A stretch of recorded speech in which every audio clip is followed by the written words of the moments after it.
ইহুদিদের কিতাবে লেখা আছে, যতদিন মুসলমানের জুমার জামাত আর ফজরের জামাত সমান হইতেছিল, অতদিন মুসলমানের বিজয়ের পালা চলতেছিল।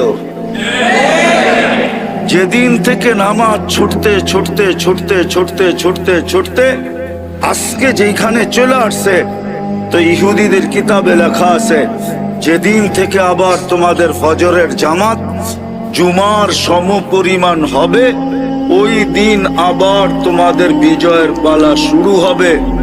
এর আগে যদি 200 কোটি জান দিয়াও দাও, তো তোমাদের বিজয়ের পালা শুরু হবে না, না, না, না, না, না। এটা ইহুদিদের কিতাবে লেখা আছে। হুজুররা যদি আমার কাছে প্রমাণ চায় তো প্রমাণ নিতে পারে।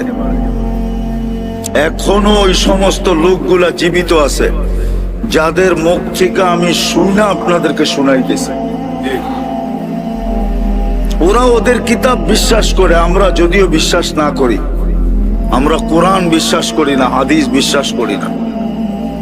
এই জন্যই বলতেছিলাম যে মুসলমান কিন্তু রং নাই, উম্মত বটে, সবাই নবীর শাফাত চায়, ঠিক না? চান না? আচ্ছা, কে চান না? হাতে উঠান তো দেখি। চান না? চান কে কে নবীর শাফাত? সবাই চান? নামান নামান, আসলে চান? মনের থেকে চান? না না, যুবকরা চায় না মনে হয়। আসলে সত্য? আচ্ছা বলেন, নবীর আদর্শের ঘ্রাণ আপনার কাছে কতটুকু আছে? রাগ হয়ে যাবেন? বলে ফেলমু? হ্যাঁ, দাড়ি তো দিছিল জান্নাতে যাওয়ার জন্য, শেভ করার জন্য তো না। আপনি তো সকালে উঠা সর্বপ্রথম দাড়ি শেভ করেন। এই পর্দা তো দিছিল জান্নাতে যাওয়ার জন্য।